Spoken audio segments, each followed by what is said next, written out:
Bismillahirrahmanirrahim. Assalamualaikum warahmatullahi wabarakatuh. Salam sejahtera untuk kita semua. Saya tidak sedang bicara sebagai pengamat. Saya bicara sebagai seorang yang tumbuh bersama seragam, turun ke jalan bersama reformasi, dan hari ini berdiri di ruang publik.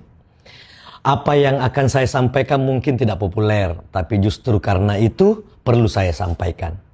Saya ini anak polisi, tapi bukan anak jenderal. Anak polisi biasa berpangkat Aibtu.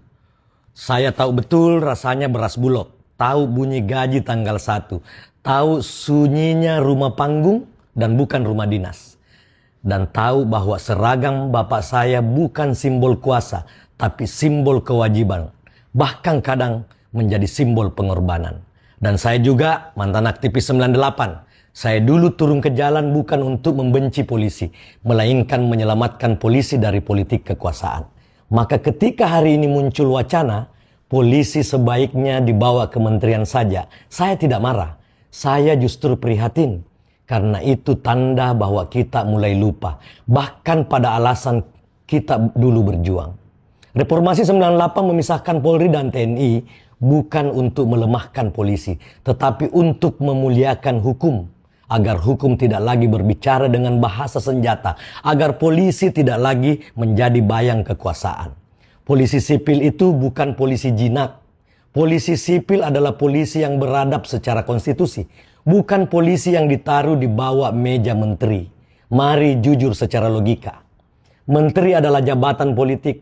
Setiap pagi berpikir koalisi. Setiap malam menghitung elektabilitas. Kalau polisi diletakkan di bawah kementerian, yang kita pindahkan bukan sekedar struktur, tetapi loyalitas. Dari hukum ke kekuasaan, dari konstitusi ke kepentingan. Dan itu bukan solusi, itu kemunduran yang dibungkus dengan jargon. Tapi saya tidak sedang menutup mata juga. Ada polisi yang buruk, ya ada. Dan saya tidak membelanya. Tapi mari kita ukur dengan akal sehat, bukan dengan emosi viral. Jumlahnya 0,00 sekian, namun viralnya 0,1 juta.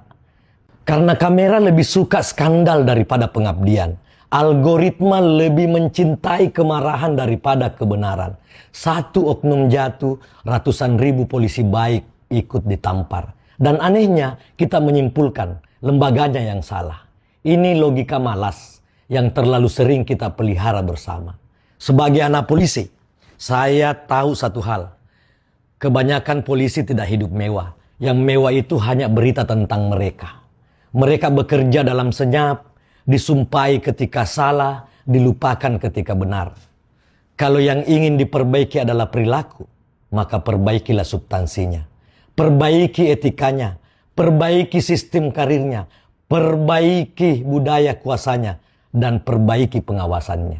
Bukan dengan memindahkan Polri ke bawah kementerian. Seolah-olah penyakit etik bisa sembuh hanya dengan ganti papan nama. Dan sebagai akademisi, izinkan saya tegas, negara hukum tidak butuh polisi yang dilemahkan. Negara hukum butuh polisi yang kuat secara profesional, namun lemah terhadap godaan kekuasaan. Dan itu tidak lahir dari subordinasi birokratis, tetapi dari kemewahan intelektual dalam tata kelola institusi kepolisian. Polisi yang tahu batas. Kita mau polisi yang paham bahwa seragam bukan tameng, melainkan itu adalah amanah. Saya ini anak polisi. Saya tahu rasa bangga itu mahal. Dan saya aktivis 98. Saya tahu kekuasaan itu licik. Maka posisi saya jelas. Polisi harus tetap sipil. Tetap langsung di bawah Presiden Republik Indonesia sebagai mandat rakyat. Namun direformasi total dari dalam, tanpa kompromi. Bukan dipindahkan, tetapi dimatangkan. Karena polisi yang kuat tanpa etika itu berbahaya. Namun polisi yang dilemahkan demi kepentingan politik, itu namanya bunuh diri konstitusional. Saudaraku semua, kita tidak sedang memilih antara polisi kuat atau polisi lemah. Kita sedang memilih antara negara hukum atau negara yang takut pada hukumnya sendiri.